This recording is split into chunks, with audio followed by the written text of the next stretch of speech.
مغرف زبده وطرف كويس ونقعد نقلي فيهم كيما هكا.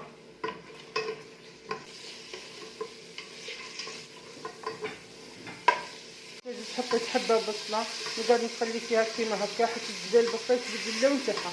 يا البنات كل ما تقليو البرمه كل ما تبنى الماكله. شويه ملح شويه فلفل كحل نخلطها مع بعضها. مرقتها بالماء سخون ونخليها طيب. جيت نتبل لحم مرحي وسكالوب المرحي حطيت من جهتين. في اللحم المرحي والسكالوب حطيت شويه بصله شويه معدنوس وعصره قارص وشويه ملح شويه فلفل كحل. خلطهم بيدي كيما هكا.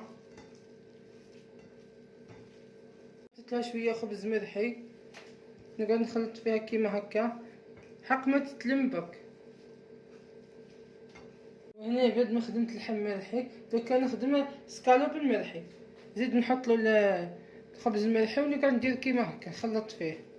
كي شتا متلمت زيد حطيت الخبز المرحي ونقعد نلم فيها كيما هكا حق ما تتلمبك. وزنت اللحم المرحي والسكالوب المرحي وزنت اللحم المرحي 10 وسكالوب 40. نتوما الا كان عندكم الميزان اوزنوا، الا كان ما عندكمش ميزان ديروا عينكم ميزانكم. تجيبوا اللحم المرحي وتحطوا فيه اللوزه كيما هكا تكعبوا عليها اللوزه. السكالوب اللي درناه كعبرناه نديرو كيما هكا. نحط فيه اللحم المرحي اللي حطيت فيه اللوزه نغطيه كيما هكا نكعبوه كيما هكا تجي هكا مكعبه. جيت ندير معكم حبه واحده اخرى. حطيت هزيت اللحم المرحي نحط فيه اللوزه كيما هكا ونكعبوه كيما هكا. نزيد نجيب السكالوب اللي درناه قبيله نديرلو هكا نحط فيه الوحده كيما هكا نحطوه كيما هكا ونكعبوه كيما هكا. بعد ما كعبرتهم كيما هكا دوكا نلوحهم في المرقه وهي طافيه النار. دوكا نبقط عليهم ونخليهم يطيبوا في المرقه. ما طابوا نحطهم في العظام كيما هكا. بعد نحطهم في الخبز كيما هكا. ندير معكم حبه واحده اخرى نحطهم في العظام كيما هكا.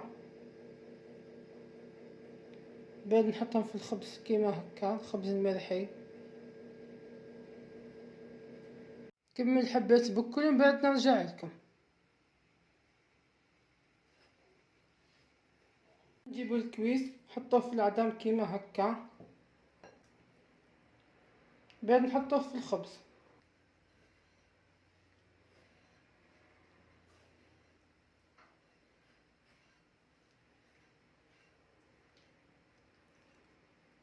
نحطهم يتقلاو.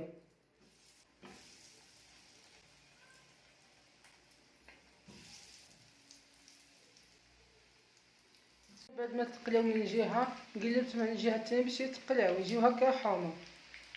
بعد ما قليتهم نزيد نقلي الكويس. نشوفوا هنايا كي طاب الكويس من جهه عاود قلبت الجهه الثانيه.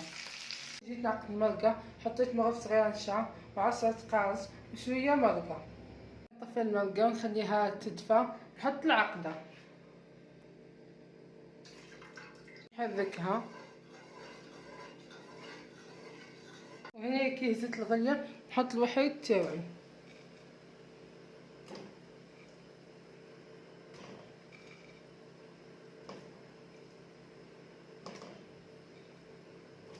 بعد ما حطيتهم نخليهم يهزوا الغليه نطفي عليهم.